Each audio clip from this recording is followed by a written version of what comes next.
الحمدللہ رب العالمین والصلاة والسلام علی سید الانبیاء والمرسلین اللہم صلی علی سیدنا و مولانا محمد وعلی آلہ واصحابہ وبارک وسلم وصلی علیہ۔ دنیا کے تمام دیکھنے والوں کو، تمام چاہنے والوں کو، تمام پیار کرنے والوں کو اور جہاں جہاں تک اس وقت میری آواز کو سنا اور مجھے دیکھا جا رہا ہے، جنید اقبال کی جانب سے انتہائی محبت کے ساتھ السلام علیکم۔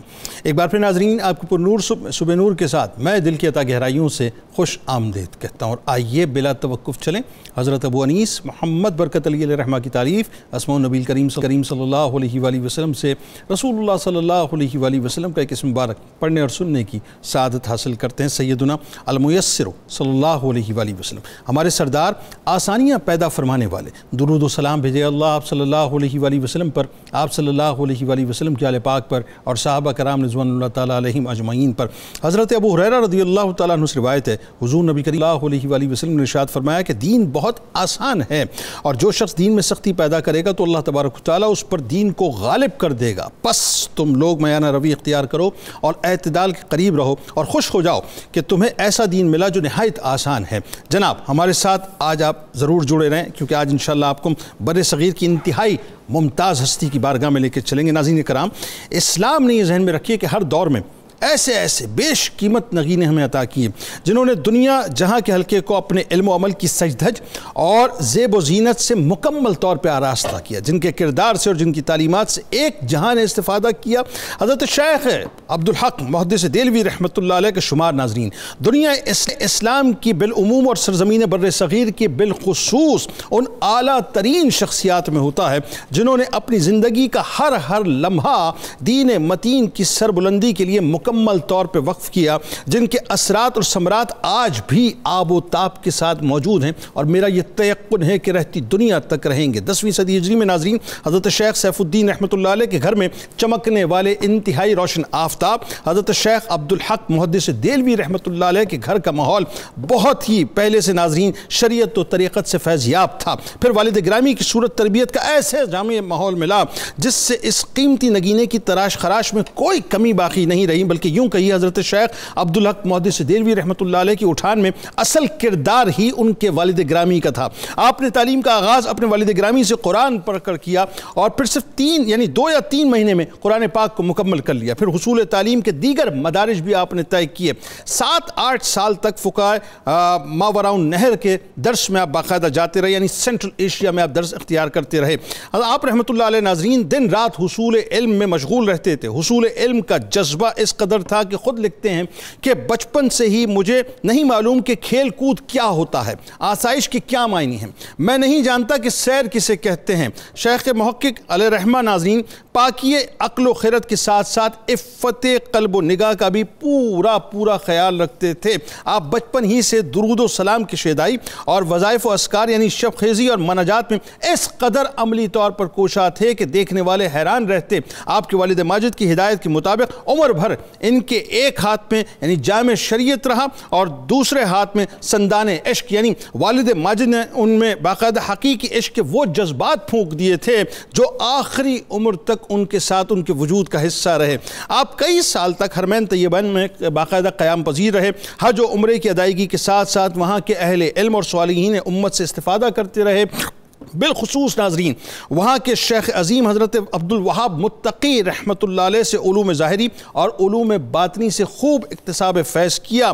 حضرت موسیٰ پاک شہید رحمۃ اللہ علیہ سے ارادت و بیعت کی۔ اسی طرح حضرت خواجہ باقی باللہ رحمۃ اللہ علیہ سے روحانی فیوز و برکات باقاعدہ حاصل کیے۔ حضرت شیخ عبدالوہاب متقی رحمۃ اللہ علیہ نے تمام سلاسل طریقت میں آپ کو اجازت اور خلافت سے نوازا، اور پھر آپ باقاعدہ حکم مرشد پر ہندوستان تشریف لائے۔ ناظرین کرام، حضور غوث العظم دستگیر حضرت شیخ عبد القادر جیلانی رضی اللہ تعالیٰ عنہ سے آپ کو خاص فیضان اور نسبت تھی۔ آپ 1000 ہجری میں ہندوستان تشریف لاتے، اور یہ وہ زمانہ تھا ناظرین ذہن میں رکھیے جب اکبر نے غیر متعین مذہبی افکار جو پیدا کیے تھے، جس کی وجہ سے دین الہی نے ایک عجیب سی صورت اختیار کر لی تھی، یعنی ملک کا سارا مذہبی ماحول جو تھا وہ مکمل طور پہ خراب ہو چکا تھا، شریعت و سنت سے بے اعتنائی عام ہو گئی تھی، دربار میں اسلامی شعار کی کھلا تضحیق کی جاتی تھی، ہر طرف بحث و مباحثے اور فتنہ و فساد بپا تھا۔ حجاز مقدس سے واپسی پر شیخ عبدالحق رحمۃ اللہ علیہ نے دہلی میں مسند درس و ارشاد باقاعدہ بچھائی۔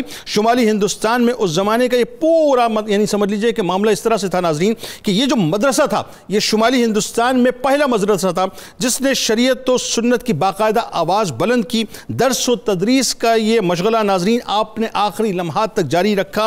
اس مدرسے کا نظام اور اس کی تعلیم جو تھی دیگر جتنے بھی مدارس تھے اس سے مختلف تھی، یعنی قرآن و حدیث کو تمام علوم دینی کا مرکزی نقطہ آپ نے قرار دیا۔ ان کا مدرسہ دہلی میں نہیں ناظرین بلکہ شمالی ہندوستان میں ایسی امتیازی شان رکھتا تھا کہ سینکڑوں کی تعداد میں طلباء اس سے استفادہ کرتے تھے اور متعدد اساتذہ درس و تدریس کا کام انجام دیتے تھے۔ بس یہ ذہن میں رکھیے کہ شیخ محدث شیخ دہلوی رحمۃ اللہ علیہ نے وہ کچھ کام کر دیا ناظرین کہ جس کی نظیر نہیں ملتی۔ رسول کریم صلی اللہ علیہ وآلہ وسلم کے عشق میں اس حد تک مبتلا تھے کہ آپ کا وجود ہی سراپا عشق تھا۔ رسول اللہ صلی اللہ علیہ وآلہ وسلم کا آپ پر خاص فیضان بھی تھا اور سرکار مدینہ صلی اللہ علیہ وآلہ وسلم نے کئی مرتبہ شیخ عبدالحق محدث دہلوی رحمۃ اللہ علیہ کو اپنی زیارت سے بھی مستفیض فرمایا۔ آغاز کرتے ہیں، ہمارے ساتھ اس وقت 3 شخصیات ہیں، یقیناً کسی تعارف کے محتاج نہیں۔ پہلی شخصیت ممتاز اسکالر ہمارے بزرگ جناب ڈاکٹر شبیر احمد جامی صاحب موجود ہیں، دوسری شخصیت ممتاز اسکالر جناب ڈاکٹر طاہر حمید تنولی صاحب موجود ہیں،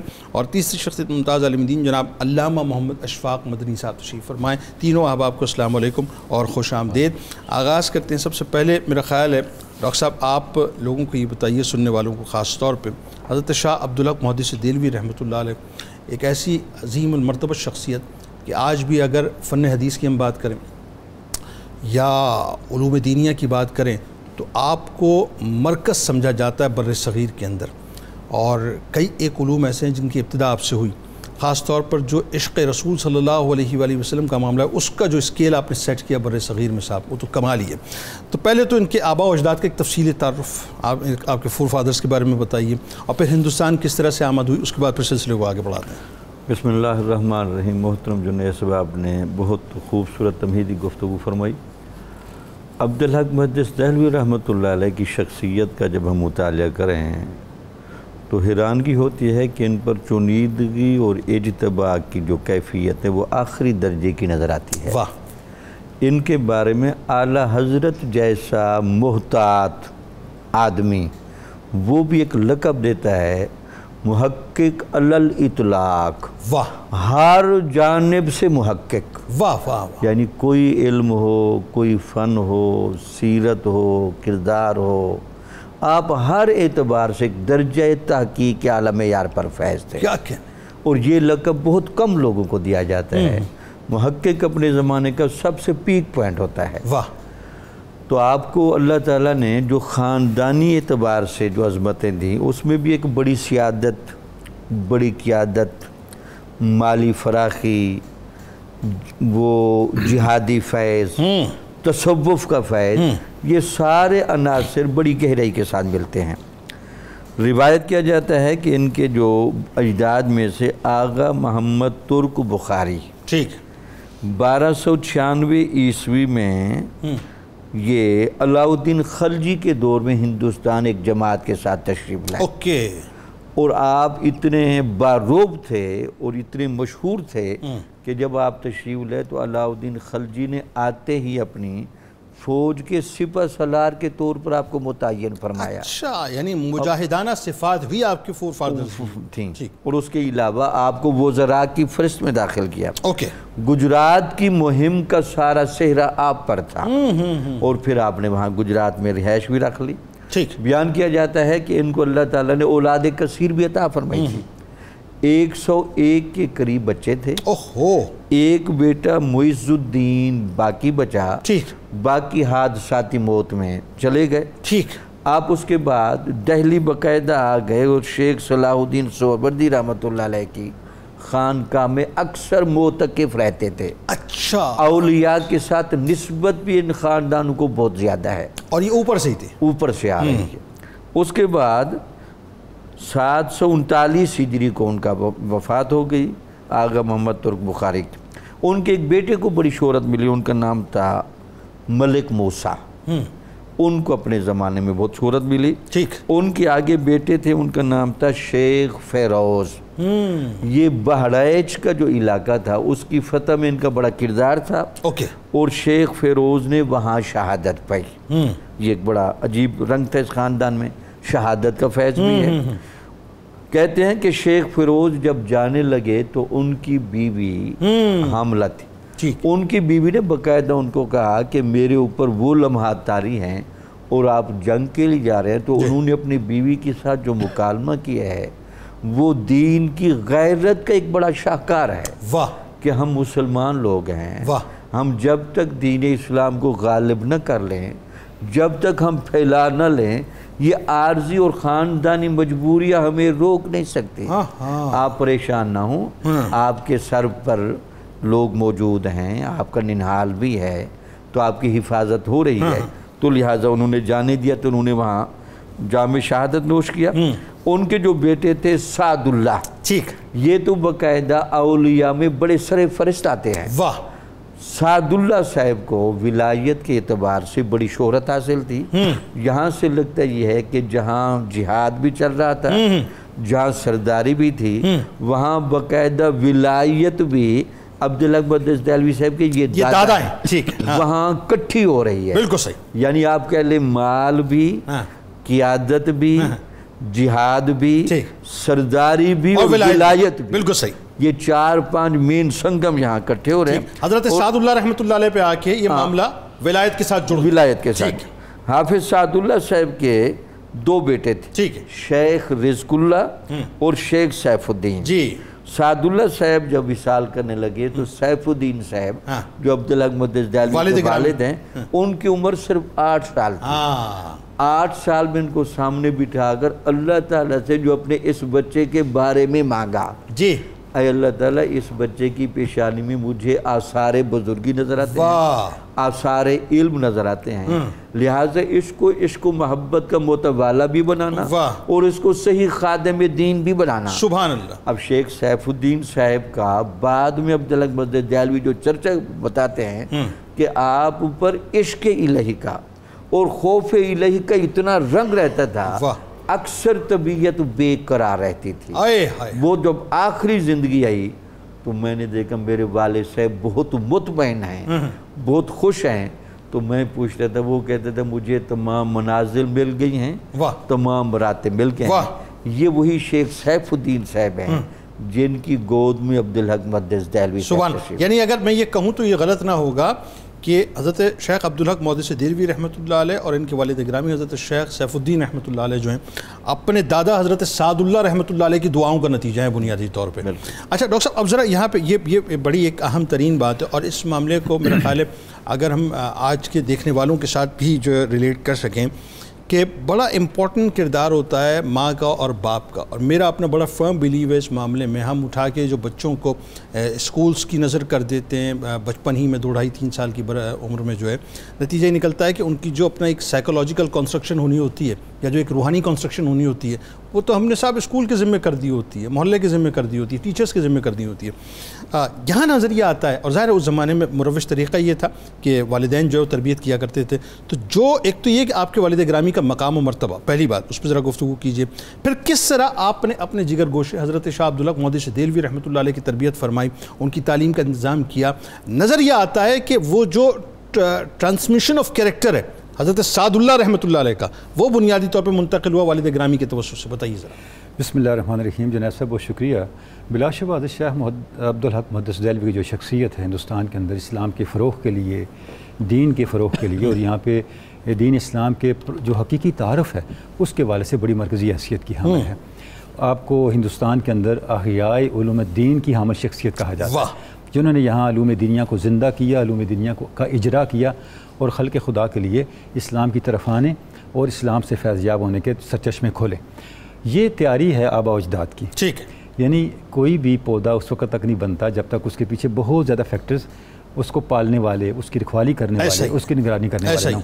تو جیسے ڈاکٹر صاحب نے بڑی تفصیل کے ساتھ حضرت شیخ کے آباء و اجداد پہ روشنی ڈالی، تو آپ کے جو والد گرامی تھے حضرت شیخ سیف الدین، وہ بھی بہت ہی ایک روحانی اور دینی ذوق رکھنے والی شخصیت تھے. یعنی انہوں نے ابتدائی علوم حاصل کر لیے جب، تو علوم حاصل کرنے کے بعد اب ان کے اندر ایک طلب پیدا ہوئی کہ یہ جو میں نے علم ظاہری حاصل کیا ہے صرف یہی میری ضروریات پوری نہیں کرتا، یہی میری تشنگی کا سامان نہیں کرتا. اب وہ جو باطنی تشنگی تھی اس کی سرابی کے لیے وہ کسی شخصیت کی تلاش میں چل پڑے. تو ان کی ملاقات شیخ امان پانی پتی سے ہوئی، اور جب شیخ امان پانی پتی سے ہوئی تو وہاں انہوں نے محسوس کیا کہ یہاں مجھے تسکین ملتی ہے ان کی صحبت سے. تو انہوں نے ان کی خدمت میں عرض کی، حضرت میں عرصہ دراز سے ایک کرب کی اور ایک پیاس کی کیفیت میں تھا، جب میں آپ کی مجلس میں آؤں تو مجھے بڑی ایک اطمینان کی اور سیرابی کی کیفیت محسوس ہوتی ہے. تو انہوں نے بڑی عجیب بات فرمائی، انہوں نے فرمایا المرء مع من احبہ، آدمی اسی کے پاس بیٹھ کے سکون محسوس کرتا ہے جس کے ساتھ اس کی محبت ہوتی ہے. واہ. تو اب وہ وہاں ان کی مجلس میں بیٹھنے لگے، ان سے علم حاصل کرنے لگے، حتیٰ کہ پھر ان کے ساتھ ارادت سے بڑھتے بڑھتے بیعت کا تعلق قائم ہوا. حضرت شیخ امان پانی پتی نے حضرت سیف الدین کی روحانی تربیت بھی کی. واہ. اب یہی چیزیں آگے منتقل ہوئیں حضرت شیخ عبدالحق محدث دہلوی کے اندر. جب حضرت شیخ عبدالحق محدث دہلوی پیدا ہوئے، جیسے بھی آپ نے بتایا بھی، وہ زمانہ ایسا تھا تربیت کا کہ وہ کیلنڈر کے ساتھ سکیجولڈ نہیں تھا. ہمارے ہاں تو یہ ہے نا، اب کوئی لائق ہے یا نالائق ہے، 10 سال اس نے پورے لگانے ہیں، 15 سال پورے لگانے ہیں، 20 سال. اس وقت یہ تھا کہ انڈیویجول توجہ دی جاتی تھی طلباء کو، جو جتنا کمپیٹنٹ ہوتا اتنی جلدی علم کی منزلیں طے کر لیتا. حضرت شیخ عبدالحق محدث دہلوی کی بنیادی تربیت ہی والد گرامی نے کی، علوم ان کو سکھائے، حتیٰ کہ 13-14 سال کی عمر تک پہنچتے پہنچتے انہوں نے بنیادی سارے علوم حاصل کر لیے، اور 15 سال کی عمر تک وہ تکمیل علوم کر چکے تھے حضرت شیخ عبدالحق محدث دہلوی. اور صرف یہی نہیں، ان کی روحانی تربیت بھی کی. ان کو اچھا وہ ماحول اس زمانے کا ایسا تھا، مناظرانہ ماحول تھا، ایک منافرت کا ماحول تھا. تو آپ نے نصیحت کی ان کو، میرے بیٹے کبھی بھی اپنے نمود و نمائش کے لیے مناظرے نہیں کرنے. جب آپ مذہبی مناظروں میں پڑھتے ہیں تو اس سے نفرت پھیلتی ہے. اگر کوئی مباحثہ ہو وہ کرنا ہے جو صرف علمی نوعیت کا ہو، جس میں علم سیکھنے کی نیت ہو. اچھا اب آپ دیکھیں، یہ سامنے والے کو زیر کرنا مقصود نہ ہو. اچھا اب اکبری فتنے جو تھے وہ سارے زمانے میں ہمیں کسی باس مباحثے میں اور مناظروں اور مجادلوں میں الجھے ہوئے شیخ عبدالحق محدث دہلوی نظر نہیں آتے. اس کا سبب شاید یہ ہے کہ ان کے والد گرامی کی تربیت یہ تھی. اچھا کمال بات انہوں نے فرمایا کہ عبدالحق ملائے خشک و ہموار مباش، کہ ایسا عالم نہیں بننا جو خشک بھی ہو اور تلخ تربیت والا بھی ہو. تمہاری طبیعت کے اندر ترش روئی نہیں ہونی چاہیے، خشکی نہیں ہونی چاہیے. یعنی حضرت شیخ عبدالحق محدث دہلوی کی شخصیت میں ہمیں جو ایک بیلنس نظر آتا ہے علوم ظاہر کا اور علوم باطن کا، یہ نتیجہ ہے اس تربیت کا جو ان کے والد گرامی نے ان کو عطا کی. اچھا سر، یہ کتنی پیور مصفہ اور مجلہ تربیت ہے، آپ یہ دیکھیے. اور اس میں کہیں بیچ میں درمیان میں چونکہ کوئی ہے نہیں، براہ راست جو ہے باپ اپنے بیٹے کو منتقل کر رہا ہے. آپ کو ایسا نہیں لگتا کہ یہ تربیت اس دور میں ہو رہی ہے، یعنی 1000 ہجری کی بات ہو رہی ہے، لیکن ایسا نہیں لگتا کہ آج کے دور کی بات ہو رہی ہے؟ آج جس طرح سے علماء کرام اور مطلب اللہ ماشاءاللہ، لیکن جو خاص طور پہ مولوی حضرات جو ہے بحث و مباحثے میں پڑھیں، اور انتہائی نچلی سطح کی جو ڈیبیٹس ہو رہی ہیں جس سے دین کا بگاڑ پیدا ہو رہا ہے. اگر آپ پہلے دور سے دیکھیں نا، یعنی خلافت راشدہ کا جو ہمارا آئیڈیل زمانہ اس کے بعد سے دیکھیں، جہاں پر بھی یہ دونوں چیزیں الگ ہوئی ہیں وہاں مسائل پیدا ہوئے ہیں. جہاں یہ دونوں چیزیں اکٹھی ہوئی ہیں وہاں ہی خیر برآمد ہوئی ہے. علامہ نے کہا تھا نا رکاوت علم و رفع میں یہ غلط بھی نہیں ہے ممبر کی کہ وہ حلاج کی سولی کو سمجھا ہے رقیب اپنا. یہ جو ظاہر و باطن کی مناقشت ہے اور ظاہر و باطن کا ایک دوسرے کو رقیبانہ انداز سے لے کے چلنے کا جو انداز ہے، اس نے تقسیم کیا ہے معاشروں کو، اس نے مزاجوں کو تقسیم کیا ہے، اس سے مسائل پیدا ہوئے ہیں. اور جہاں بھی یہ چیزیں اکٹھی ہوئی ہیں وہاں پھر سوسائٹی کے لیے درد، سوسائٹی کے لیے ہمدردی اور تعمیر کے جذبے پیدا ہوئے ہیں. اچھا اب آپ دیکھیں، اس کا ایک جو بڑا نتیجہ نکلا ہو گیا، جو ایک روحانیت کا، طریقت کا اور تصوف کا رنگ نظر آتا ہے شیخ عبدالحق محدث دہلوی کی شخصیت کے اندر، وہ کمال ہے جس نے آگے چل کر کے سوسائٹی کو بنایا بھی اور ایک کنسٹرکشن کی طرف بھی آپ کو کچھ. مطلب آپ کی بات سے میں ویسے تو ظاہر ہے میں اسی بات پہ اور اسی آئیڈیالوجی کا فالوور ہوں کہ والدین کو براہ راست اپنے بچوں کی تربیت کرنی چاہیے. اگر آپ کی مجبوری بھی ہے اسکول بھیجنا، ظاہر ہے چونکہ آپ کی سوسائٹی کی نارمز ایسی بن گئی، لیکن وہی بات ہے اگین کہ جو اس کا مین جو جسے کہنا چاہیے کہ آپ اس ایجوکیشن کو یا اس تربیت کو اوور شیڈو کریں. آپ کی تربیت، اس کا رنگ جو ہے وہ غالب ہونا چاہیے آپ کے بچوں کے اوپر، اور یقیناً جب وہ ہوتا ہے تو پھر نتائج جو ہیں پھر حضرت شاہ عبدالحق محدث دہلوی رحمۃ اللہ علیہ کی صورت میں نظر آتے ہیں. اچھا اب ایک منظر نامہ ہے کہ جس میں شاہ عبدالحق محدث دہلوی رحمۃ اللہ علیہ ظاہری علوم حاصل کر چکے ہیں، لیکن ایک بہت بڑا فیصلہ آپ کو اپنی زندگی کا کرنا ہے، اور وہ ظاہر ہے وہ اس کے پیچھے ایک پورا بیک گراؤنڈ، ایک پس منظر ہے. میں چاہتا ہوں اس میں ذرا آپ بات کریں کہ وہ جو عمومی ایک فضا ہندوستان کی انتہائی آلودہ ہو چکی تھی، اور ہر طرف جو ہے مطلب فتنہ و فساد تھا نظریات کا، خاص طور پہ جو مختلف قسم کی تحریکیں اس وقت چل رہی تھیں، تو آپ نے سڈن فیصلہ کیا یا کسی وجہ سے آپ نے ایک سرٹن ٹائم کے بعد فیصلہ کیا کہ آپ نے ہندوستان چھوڑ دینا ہے اور آپ نے حجاز مقدس چلے جانا ہے، تو وہ کیا وجوہات بنی ذرا بتائیے. بسم اللہ الرحمن الرحیم.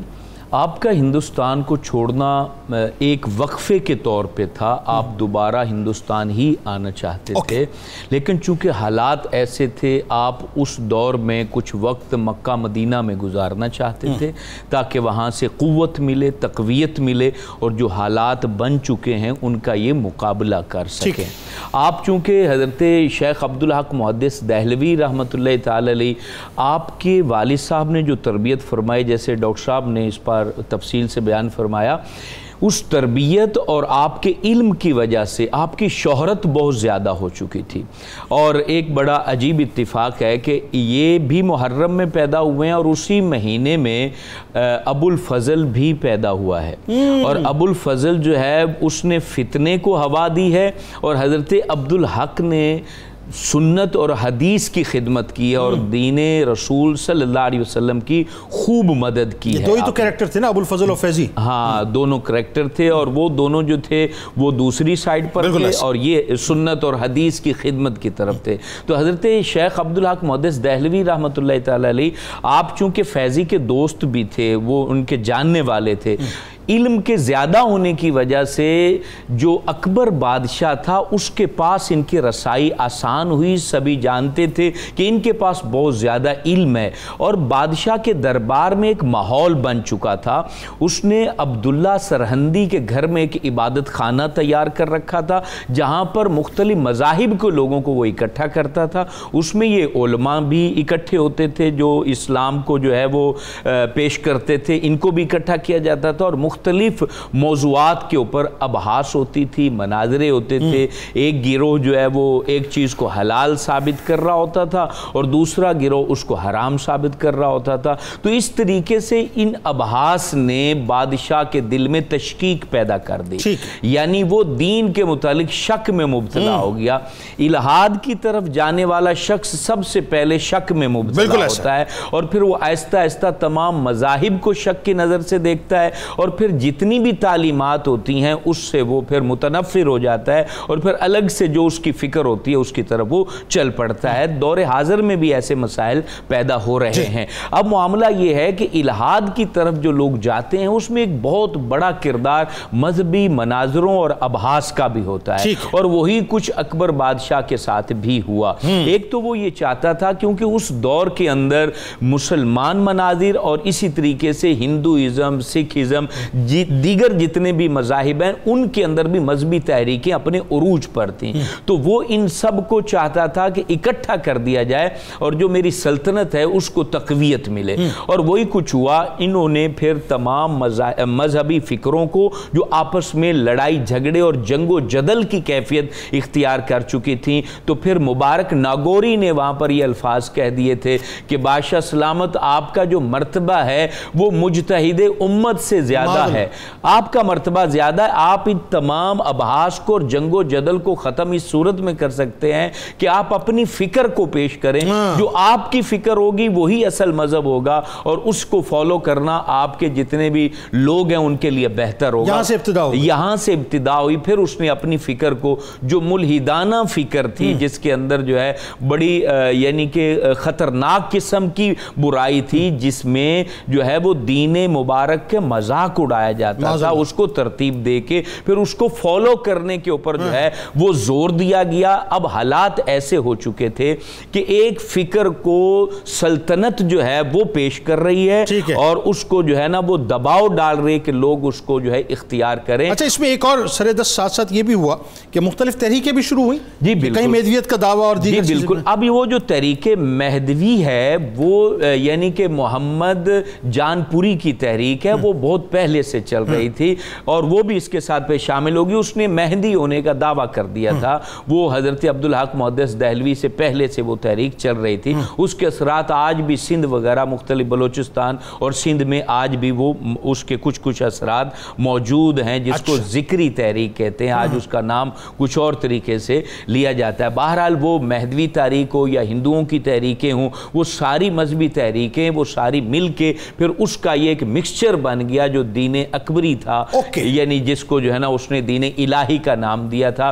تو پھر حضرت عبدالحق محدث دہلوی نے حکمت عملی یہی سمجھی کہ اس وقت یہاں پر ٹھہرنا، اپنی انرجی کو ضائع کرنا ہے، تو پھر آپ نے ہندوستان کو چھوڑ کر حجاز مقدس کا سفر کیا اور پھر وہاں جا کر آپ نے جو برکات پائیں اس کے ثمرات پھر آگے ہندوستان کی تاریخ میں دیکھیں. ناظرین کرام ہمارے ساتھ جڑے رہیں. حضرت شیخ عبدالحق محدث دہلوی رحمۃ اللہ علیہ ایک ایسی عظیم المرتبت ہستی ہیں جن کا ریفرنس ہر مکتبہ فکر دیتا ہے. یعنی کسی بھی مسلک کو آپ اٹھا لیجئے، ہر مسلک میں جو قابل قبول شخصیت ہے، جن کا احترام ہے، جن پر اعتقاد ہے، وہ حضرت شیخ عبدالحق محدث دہلوی رحمۃ اللہ علیہ.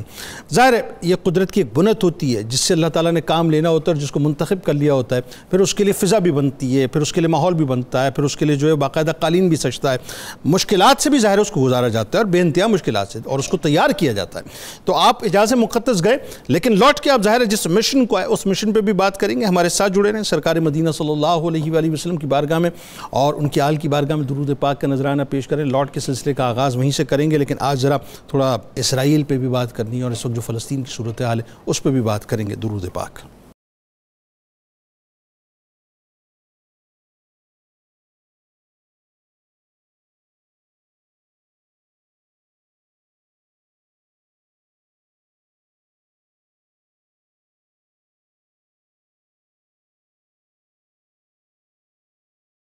جناب ایک بار پھر میں آپ کو خوش آمدید کہتا ہوں حضرت شیخ عبدالحق محدث دہلوی رحمۃ اللہ علیہ کی بارگاہ میں ہدیہ عقیدت پیش کریں اور ان کا ذکر پاک ہے. آئیے اب سلسلے کو ذرا وہیں سے جوڑ لیتے ہیں کہ ڈاکٹر صاحب حجاز مقدس عبدالوہاب متقی رحمۃ اللہ علیہ کی بارگاہ میں آپ کا جانا اور ظاہری و باطنی علوم کا حصول اور پھر اس کے بعد مرشد کی آپ پر خاص طور پر عطائیں اور اس کے بعد حکم مرشد کے مطابق اگین ہندوستان میں واپسی اور پھر دیگر ہستیوں سے بھی ظاہر ہے آپ کا بیعت کا سلسلہ. حضرت شیخ عبدالقادر جیلانی رضی اللہ تعالیٰ عنہ کا خاص فیضان، یہ جو پورا ایک منظرنامہ ہے اس پہ ذرا گفتگو کیجیے. لگتا یہ ہے کہ عبدالحق محدث دہلوی رحمۃ اللہ علیہ نے جب ہندوستان کے حالات کو دیکھا تو ہمیشہ یاد رکھیں ان لوگوں کے ذہنوں میں ہمیشہ ایک مقصد ہوتا ہے. تو آپ نے یہ دیکھا کہ ان حالات کا اب بھی میں مقابلہ تو کر سکتا ہوں لیکن ابھی مجھے کچھ اور بھی صلاحیتیں چاہیے. بالکل ٹھیک. اور بھی سیرابی چاہیے. بالکل ٹھیک. ابھی علم و معرفت کا مجھے اور رنگ بھی چاہیے. ایسا ہی. ابھی ولایت و تصرف کی مجھے صلاحیتیں چاہیے. بالکل ایسا. اس جگہ کو فل کرنے کے لیے کہتے ہیں عبدالحق محدث دہلوی رحمۃ اللہ علیہ حجاز مقدس کی طرف تشریف لے گئے. تو آپ کا وہاں جب آپ تشریف لے گئے تو آپ کی عمر 38 سال سی. تو اس وقت 996 ہجری میں آپ وہاں تشریف لے گئے تھے اور 4 سال آپ وہاں رہے. تو کہتے ہیں جو ہی آپ مکہ معظمہ گئے تو خانہ کعبہ کا طواف کیا، عمرہ ادا کیا اور وہاں کے جو محدثین بیٹھے تھے ان سے صحیح بخاری اور صحیح مسلم پڑھی. اس کے بعد جب ماہ رمضان کا مہینہ قریب آیا آپ کے حضرت شیخ عبدالوہاب متقی رحمۃ اللہ علیہ سے ملاقات ہوئی. ان سے باقاعدہ پھر حدیث کی کتابیں پڑھیں، علوم کی تکمیل کی اور تصوف کا اب وہ غالب رنگ ان سے حاصل کیا. ہمیشہ یاد رکھیں کہ بندہ کامل وہاں بنتا ہے جہاں ظاہر و باطن صحیح طور پر کامل طور پر مکمل ہو رہے ہوں. یعنی دوسرے لفظوں میں علم ظاہر کے حصول کے بعد اب علم باطن کے حصول کے لیے آپ مرکز یوں کہیے کہ روحانیت پہ پہنچے ہیں. حجاز مقدس. حجاز مقدس. ویسے سید موسیٰ پاک شہید رحمۃ اللہ علیہ سے آپ بیعت ہو چکے تھے. ٹھیک ہے. یہاں سے بھی روحانی فیض آپ کو تھا. اپنے والد سے بھی تھا. یہاں روحانیت کی تکمیل مقصود تھی. یہ وہ کہتے ہیں کہ میں نے اب عبدالوہاب متقی رحمۃ اللہ علیہ سے جہاں علوم کی تکوین کی وہاں تصوف کا اور ذکر کا درس دیا. یہاں ایک بات بتا دوں کہ جو ولی ہوتا ہے نا وہ جب کسی کو پڑھاتا ہے یا تربیت کرتا ہے وہ صرف لفظ اور معنی تک نہیں رہتا بلکہ لفظ و معنی کے ساتھ روحانیت بھی اس میں منتقل کرتا ہے. کہتے ہیں میں نے ان سے باقاعدہ پھر کتابیں بھی پڑھیں اور انہوں نے مجھے حجاز مقدس کے اندر حرم شریف کے اندر ایک حجرے میں بیٹھ کر ریاضت و مجاہدے کا آرڈر بھی دیا. اور جب میری تکمیل ہو گئی تو اب میرے مرشد مجھے کہتے تھے کہ آپ ہندوستان جائیں. تو میں ان کو کہتا تھی ہندوستان کے حالات ایسے ہیں, حالات میں یہ رخ ہے. تو وہ تسلی دیتے تھے کہ آپ بہت کامل ہیں, بہت مکمل ہیں, باصلاحیت ہیں. ایسے لوگوں نے تو بنیادی کردار ادا کرنا ہوتا ہے. تو آپ کو ہندوستان جانا ہوگا. اب اسی دوران بات میں حضور نبی اکرم صلی اللہ علیہ وسلم نے بھی اپنی نوازشات دیں. پھر آپ کو یہ کہا کہ آپ حضور غوث پاک کے پاس بھی جائیں اور رنگ دیکھیں. جب آپ وہاں سے نکلنے لگے آخری آپ کی زیارت حضرت عبداللہ بن عباس رضی اللہ تعالیٰ عنہما کے مزار کی تھی. سبحان اللہ. لگتا یہ تھا کہ حضرت عبداللہ بن عباس کا جو علمی فیض تھا اس کی جھلک بھی آپ لینا چاہتے ہیں. اور ایک بات یہ بھی بتائیے کہ شیخ عبدالقادر جیلانی رضی اللہ تعالیٰ عنہ یعنی قادری سلسلے سے باقاعدہ آپ کا تعلق جو جڑا وہ کس طرح سے جڑا؟ وہ حضور غوث پاک کے پاس پھر آپ باقاعدہ آئے بغداد شریف میں. ویسے موسیٰ پاک شہید رحمۃ اللہ علیہ بھی چونکہ اسی لڑی کے ٹھیک ہے وہ نسبت بھی وہاں تھی. اور آپ کے والد صاحب امان اللہ پانی پتی کے مرید تھے, وہ بھی سلسلہ قادریہ کے بزرگ تھے. اور یہ عبد الوہاب متقی بھی اسی سلسلے کے بزرگ تھے. گویا کہ 3 نسبتوں سے حضور غوث پاک کا فیض بھی ملا. اور آپ جب حضور غوث پاک کے مزار پر بھی گئے وہاں بھی آپ کو اذن ہندوستان کا ہوا کہ آپ چونکہ جید عالم ہیں, بہت متقی عالم ہیں, آپ ہندوستان میں جائیں. وہاں جتنے بھی فتنے سر اٹھا رہے ہیں ان کی سرکوبی کرنا, جن کی ذمہ لگی ہے ان میں آپ کا نام سر فرشتہ ہے. یہ آپ کے ذمہ یہ کام لگایا جاتا ہے. شیخ عبدالقادر جیلانی رضی اللہ تعالیٰ عنہ کے مختلف تبرکات بھی آپ کو عطا کیے گئے. یہ تبرکات عطا کیے گئے, حتیٰ کہ آپ نے حضور غوث پاک کی کتاب ہے فتوح الغیب, اس کی شاندار شرح لکھی. اور لاہور کے جو مشہور بزرگ شیخ ابو المعالی رحمۃ اللہ علیہ سے باقاعدہ اجازت لے کر گئے تھے کہ حضور غوث پاک کے کلام کی شرح لکھنا, جہاں ولایت اپنے جوبن پر ہے اس کو علمی توضیح و تشریح دینا, اس کی آپ مجھے اجازت مرحمت فرمائیں. وہ بھی آپ نے کی. اور بہجت الاسرار کے نام سے حضور غوث پاک کی بڑی عظیم سوانح عمری ہے آپ کے حالات ہے, اس کا بھی خلاصہ آپ نے زبدۃ الآثار سے مرتب کیا. اور وہاں سے آپ کو حضور غوث پاک کا جبہ مبارک بھی عطا کیا گیا اور وہ سارے فیوزات. اچھا ڈاکٹر صاحب ایک بات اور بتائیے, جو میں نے ایک جملہ ادا کیا, بہت کم شخصیات میں ہوتا ہے کہ وہ تمام ہی مسالک کے اندر جو ہے وہ مقبول ہو جائیں اور ان کی ایکسیپٹنس جو ہے وہ ایک ایسے لیول پہ ہو کہ جہاں پر کوئی بھی مسئلہ, کوئی بھی اسکول آف تھاٹ جو ہے وہ آپ کے حوالے سے کوئی منفی رائے نہ رکھتا ہو. حضرت شیخ عبدالحق محدث دہلوی رحمۃ اللہ علیہ کو اللہ تبارک و تعالیٰ نے وہ مقام اور مرتبہ عطا کیا کہ آپ مقبول عام شخصیت بنے. اس کے پیچھے کیا راستہ؟ اس کی وجہ یہ تھی, یہ جو طبیعت کے اندر ہوتا ہے نا اعتدال پسند, اور پھر طبیعت کے اندر ہوتا ہے مسائل کا محققانہ حل. اگر ہمارے ہاں اعتدال پسندی بھی آ جائے اور تحقیق کا عنصر غالب ہو, تاکہ افراط و تفرید جو غلو پر مبنی ہے اس سے اگر جان چھڑا دی جائے, پھر آپ کا ایک مصالحانہ کردار, طبیعت میں صلح جوئی کا پہلو, ادعو الی سبیل ربک بالحکمہ والموعظۃ الحسنہ, یہ جو موعظہ حسنہ والا پہلو ہے, آپ دشمن کو موعظہ حسنہ کی بنیاد پر زیر کرنا چاہتے ہیں, ضد کی بنیاد پر نہیں, پھر یہ کردار سامنے. اور وہی بات اگین وہ جو تربیت والد نے ابتدا میں کی تھی کہ آپ نے بحث و مباحثے میں فضول ڈیبیٹس میں نہیں پڑھنا, مناظروں میں نہیں پڑھنا, نتیجہ اس کا یہ کہ آپ کی ایکسیپٹیبلٹی جو ہے وہ پھر ہر خاص و عام میں ہو. اچھا اب اس میں ایک اور بڑا کردار, اور ظاہر یہ اگین وہی بات ہے, سرور دو جہاں صلی اللہ علیہ وآلہ وسلم کی طرف سے اگر اذن نہ اور انتخاب نہ ہو تو ہو نہیں سکتا. یعنی عشق رسول صلی اللہ علیہ وآلہ وسلم آپ کا, اور سرور دو جہاں صلی اللہ علیہ وآلہ وسلم, ظاہر ہے آپ کی ہستی کو اس وقت بڑا متنازع خاص طور پر اس دور میں بنایا جا رہا تھا. تو وہ جو مقام اور مرتبہ لوگوں کے سامنے آشکار کرنا صحیح طور سے کہ اصل مقام اور مرتبہ یہ ہے, ہم خدا نخواستہ جس طرح سے رسول کریم صلی اللہ علیہ وآلہ وسلم کی ہستی کو کنٹروورشل بنا رہے ہیں, تو اس میں جو آپ نے ایک شاندار علمی تحریک باقاعدہ اس کا آغاز کیا, اور مدارج النبوہ اگر اس کا ذکر اس حوالے سے نہ کیا جائے تو حق ادا نہیں ہوگا. بتائیے ذرا. جی جناب صاحب, یہ آپ کا بڑا ایک امتیاز ہے شیخ عبدالحق محدث دہلوی علیہ رحمہ کا کہ دین کا تعارف آپ صلی اللہ علیہ وسلم کی نسبت سے اور آپ صلی اللہ علیہ وسلم کے ساتھ عشق کی تعلق جو ہے اس کے استحکام کے ذریعے سے آگے لے کے چلنا، اس میں جو بڑی شخصیات ہیں ان میں آپ کو حضرت شیخ کا نام نظر آتا ہے کہ آپ کی اپنی ذات بھی عشق رسول کا کشتہ تھی، عشق رسول کا پیکر تھے، اور آپ کی تعلیمات کا انداز بھی آپ صلی اللہ علیہ وسلم کی محبت سے بھرا ہوا تھا۔ جب آپ مدینہ پاک گئے، آپ صلی اللہ علیہ وسلم کی بارگاہ میں حاضر ہوئے تو آپ نے وہاں ایک قصیدہ پیش کیا، بہت طویل قصیدہ تھا، جس کا میں ایک شعر آپ کے سامنے رکھتا ہوں۔ آپ فرماتے ہیں خواہ ہم در غم ہجر جمالت یا رسول اللہ، یا رسول اللہ آپ کے ہجر کے غم میں آپ کے جمال کا طالب ہوں۔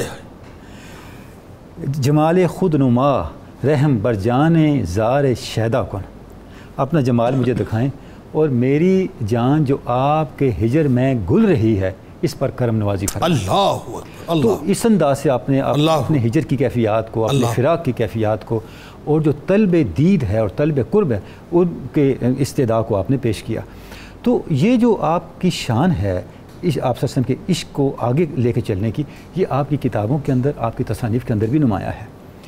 اس زمانے کے جو بڑے فتنے تھے کہ جیسے ڈاکٹر صاحب نے، علامہ مدنی صاحب نے ذکر فرمایا، جو مختلف تحریکیں اٹھ رہی تھی، ہر تحریک اپنی شخصیت کو اتنا اٹھا رہی تھی کہ دین کے اندر آپ صلی اللہ علیہ وسلم کا جو تشخص ہے، آپ صلی اللہ علیہ وسلم کی جو ایک مرکزیت ہے، وہ معاذ اللہ العظیم پیچھے جا رہی تھی۔ شیخ عبدالحق محدث دہلوی نے اس فتنے کا ازالہ کیا اپنی تصانیف کے ذریعے سے اور اپنی دیگر تحریروں کے ذریعے سے۔ آپ نے فرمایا کہ ایمان صرف نام آپ صلی اللہ علیہ وسلم کی تصدیق کا ہے۔ واہ! اگر آپ صلی اللہ علیہ وسلم کی تصدیق نہیں ہوتی تو پھر ایمان مکمل نہیں ہوتا۔ حتیٰ کہ آپ نے طریقت کو بھی یہیں لے کے آئے۔ آپ کی بڑی مختصر سی کتاب ہے مارج البحرین تصوف پہ، میں صرف اس کا ایک جملہ آپ کے سامنے رکھتا ہوں، جس میں آپ فرماتے ہیں کبھی بھی ایمان فلسفے اور استدلال سے نہیں مل سکتا۔ واہ! ایمان صرف مل سکتا ہے رسول کریم صلی اللہ علیہ وسلم کی اطاعت سے۔ واہ سبحان اللہ! جو قول رسول ہے اس کو بس آپ اس کو فالو کریں، جب اس کی پیروی کریں گے تو پھر آپ کو عقل بھی آ جائے گی۔ کیا اچھا، یہاں مجھے علامہ کا ایک شعر یاد آ رہا ہے۔ علامہ کہتے ہیں کہ نقشے کے بستائی ہمہ اوہام باطل است، عقل بہم رسا کہ ادب خوردہ دل است۔ واہ! تم نے جتنے یہ کتابوں کے ڈھیر لگائے ہیں نا، یہ تیرے وہم کی تخلیق ہے۔ واہ! اس عقل کو حاصل کر جو دل کے سامنے سجدہ رہی۔ کیا کہنے، یعنی علم وہی ہے جو حقیقت تک تجھے پہنچا۔ عقل بہم رسا کہ ادب خوردہ دل است، یہ شیخ محقق کی تصنیفات اور آپ کے پیغام کا خلاصہ ہے۔ آپ فرماتے ہیں کہ ایمان آتا صرف آپ صلی اللہ علیہ وسلم کی اطاعت سے ہے، ورنہ استدلال دلالت والا ہے، دلیل والا نہیں ہے۔ کیا کہنے، دلالین والا استدلال ہے، وہ آپ کو کہیں اور لے جائے گا۔ اچھا، اب آپ نے مدارج النبوہ کا ذکر کیا۔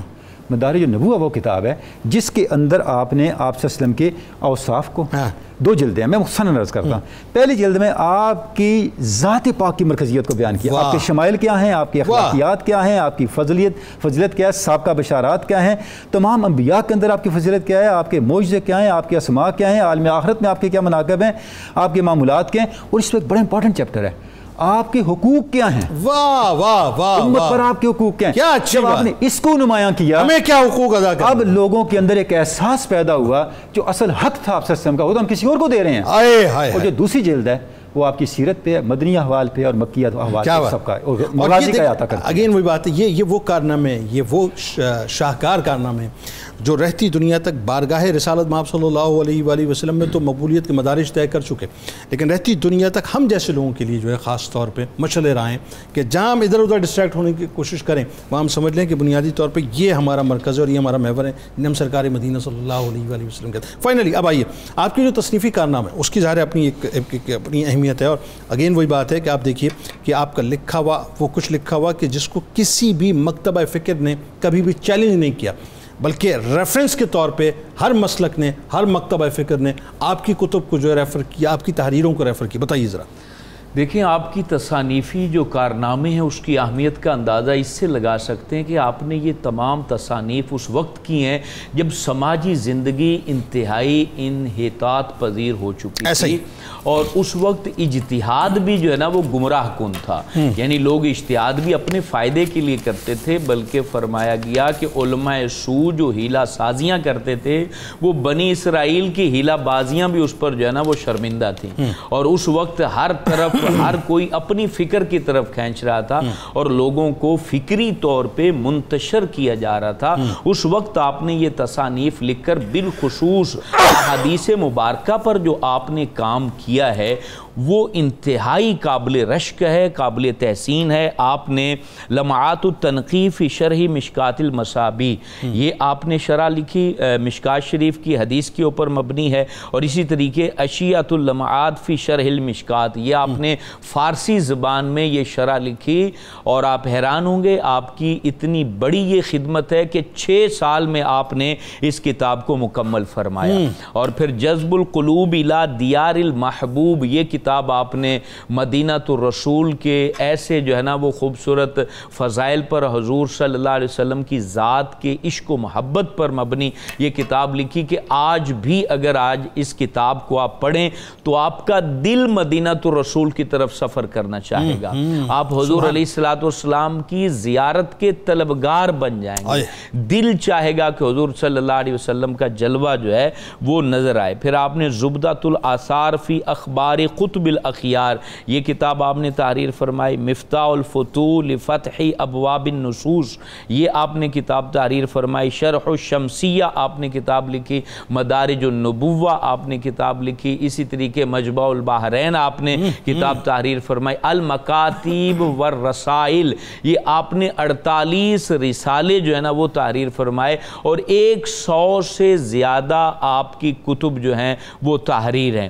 اور جتنی بھی کتابیں ہیں اس کے اندر اجتماعیت نظر آتی ہے. آپ نے جیسے فرمایا نا کہ تمام مسالک ان سے فیض لیتے ہیں کیونکہ ان کی کتب میں, ان کی تصانیف میں, ان کی تحریر میں امت کو جوڑا گیا ہے, اور اس میں مرکزیت جو ہے وہ رسول اللہ کی ذات کو رکھا گیا ہے. جیسے قبلہ ڈاکٹر صاحب فرما رہے تھے کہ اگر نبی پاک علیہ السلام کی ذات کو آپ مرکز بنائیں گے, کسی اور کو حضور کا حق کسی اور کو تفویض نہیں کریں گے تو پھر امت بکھرے گی نہیں. ان کی تحریر کا مقصد یہ تھا کہ امت جتنی بھی ہے وہ حضور فخر عالم علیہ السلام کے در سے جڑ جائے, رسول اللہ صلی اللہ علیہ وسلم کے ساتھ جو ہے نا وہ والہانہ عقیدت رکھے, اور اس عقیدت کے اندر کوئی شرائط نہ ہو کہ میں اس وجہ سے محبت کروں گا تو میں یوں محبت کروں گا. نہیں, وہ فقط صرف رسول اللہ صلی اللہ علیہ وسلم کی ذات کو دیکھتے ہوئے محبت کریں. یہ آپ کی تمام تحریر. اور پھر آپ فقہی لحاظ سے آپ کی تحریر جو ہے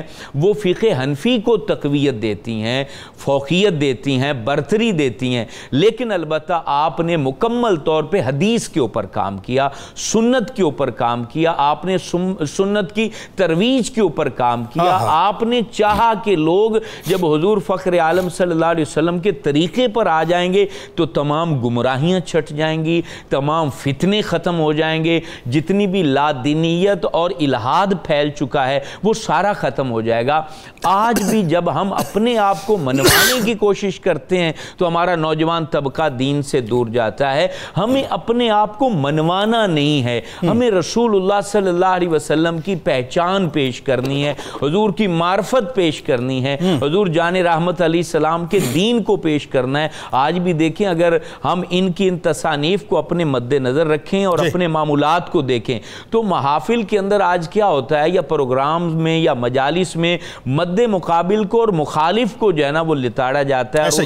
اب جتنا ذکر حضور کا کرنا تھا, جتنی بات نبی پاک کی کرنی تھی, وہ مخالف کی کر رہے ہوتے ہیں. اور اس میں علامہ صاحب قطع کلام کی معذرت, آپ یہ دیکھیے کہ اگین وہی بات ہے, شیخ عبدالحق محدث دہلوی رحمۃ اللہ علیہ نے اپنی شخصیت کے ذریعے سے بتایا کہ شخصیت ہماری ایسی ہونی چاہیے کہ تمام لوگوں میں جو ایکسیپٹیبلٹیز کی. اب یہ دیکھیں پھر ان کی شخصیت کیوں ایکسیپٹ ہے سب کے ہاں, کیونکہ انہوں نے اپنے آپ کو نہیں منوایا, انہوں نے اپنے ترانے نہیں گائے ہیں, انہوں نے یہ نہیں کہا کہ قوم جو ہے نا وہ یہ سب کافر ہو چکے ہیں اور صرف میں ہی مومن ہوں, بلکہ حضور کا پہچان کرائی, نبی پاک علیہ السلام کے تذکار خیر. اور پھر آپ نے اخبار الاخیار جو کتاب لکھی اس میں پھر آپ نے وہ 300 صوفیہ اکرام اور علماء اکرام کا تعارف کرایا اور لوگوں کو کہا کہ ایسے لوگوں کے پیچھے چلو, ان لوگوں کی تعلیمات پر چلو.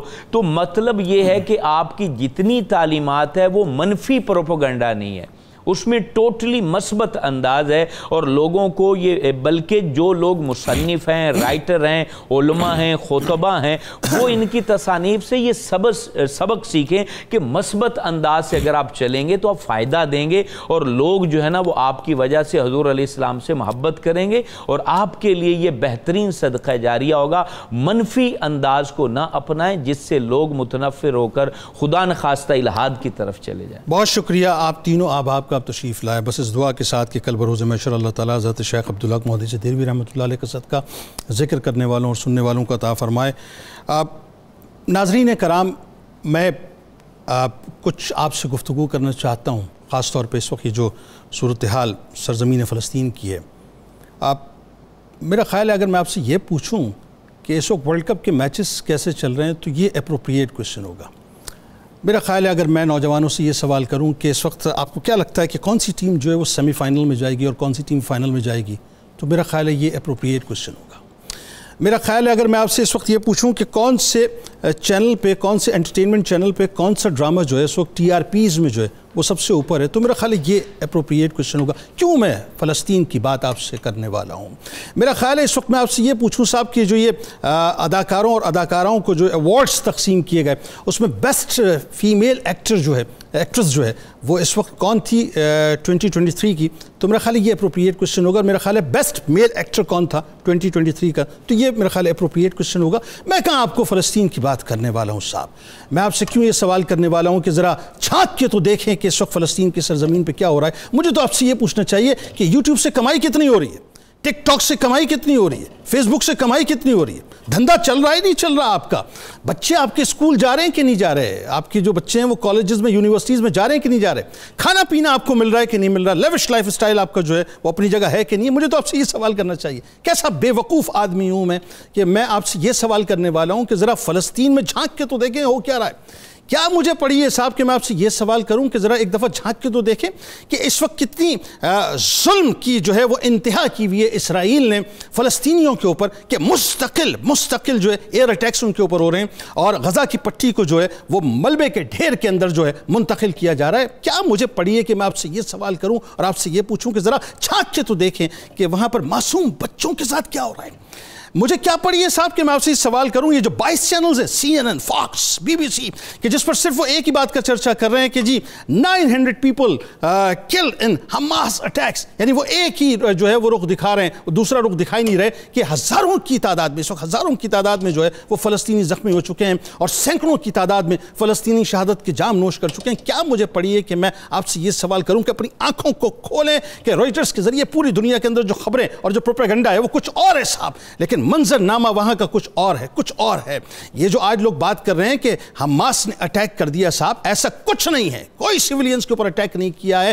وقت کرتا ہے پرورش برسوں، حادثہ ایک دم نہیں ہوتا۔ جو کچھ اس صہیونی قوتوں نے کیا، جو کچھ انہوں نے بویا، جو کچھ اس قبضہ مافیا نے کیا 1917 سے لے کے، یعنی بیلفورڈ جو ایگریمنٹ تھا، جو ایک چیٹی تھی، اس سے لے کر آج تک جو کچھ بھی اس قبضہ مافیا نے کیا اور جس طرح سے وہ قبضہ کرتے چلے گئے فلسطینیوں کی سرزمین کے اوپر، آج بنیادی طور پہ اب یوں سمجھ لیجئے کہ ریٹیلیشن کے طور پہ وہ سارے نتائج سامنے آ رہے ہیں، اور یہ ہونا تھا۔ لیکن بدقسمتی یہ ہے کہ ہم سب جو ہے وہ خاموش بیٹھے ہیں۔ ذرا سوچئے کہ غزہ کو اس وقت اسرائیلیوں نے جو ہے باقاعدہ اس کو جو ہے اپنا یوں کہہ لیجئے اس کا محاصرہ جو ہے وہ کر لیا ہے مکمل طور پہ، ایئر اٹیکس ان پہ کیے جا رہے ہیں۔ ایک طرف ان کے اس کے یعنی غزہ پٹی کے جو ہے وہ مغرب کے اندر میڈیٹرینین سی ہے، یعنی بحیرہ روم موجود ہے۔ آپ کو پتہ ہے کہ امریکہ نے باقاعدہ اناؤنسمنٹ کر دی ہے کہ وہ اپنے بحری بیڑے جو ہے یہاں پہ اتارنے والا ہے۔ پوری دنیا کی جو طاغوتی قوتیں ہیں اس کے اندر امریکہ ہے، برطانیہ ہے، فرانس ہے، جرمنی ہے، اٹلی ہے، اسپین ہے، بھارت ہے، یہ سب جو ہیومن رائٹس کے بڑے چیمپئن بنتے ہیں نا،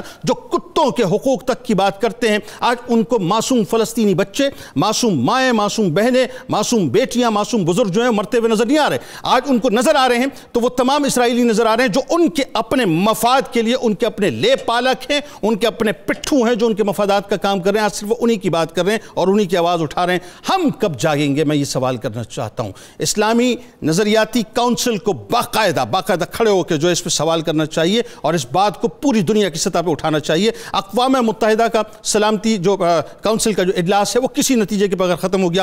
OIC کو کھڑے ہونا چاہیے, پاکستان کو لیڈ کرنا چاہیے. پاکستان کے ایک ایک بچے کو جو سوشل میڈیا پہ ہم بیٹھ کے اپنے سیاستدانوں کے لیے بات کر رہے ہوتے ہیں, خدا کا واسطہ قبلہ اول کے لوگوں کے لیے بات کیجئے, قبلہ اول کے لیے بات کیجئے. یہ جو غزہ کی پٹی ہے یہ آپ کو مجھے پکار رہی ہے, یہ فلسطینی آپ کو مجھے پکار رہے ہیں. آج اگر آپ نہیں اٹھیں گے تو دیکھتے رہیے ورلڈ کپ کو اور دیکھتے رہیے انٹرٹینمنٹ چینلز کو, کل بروز محشر جواب ضرور دینا پڑے گا.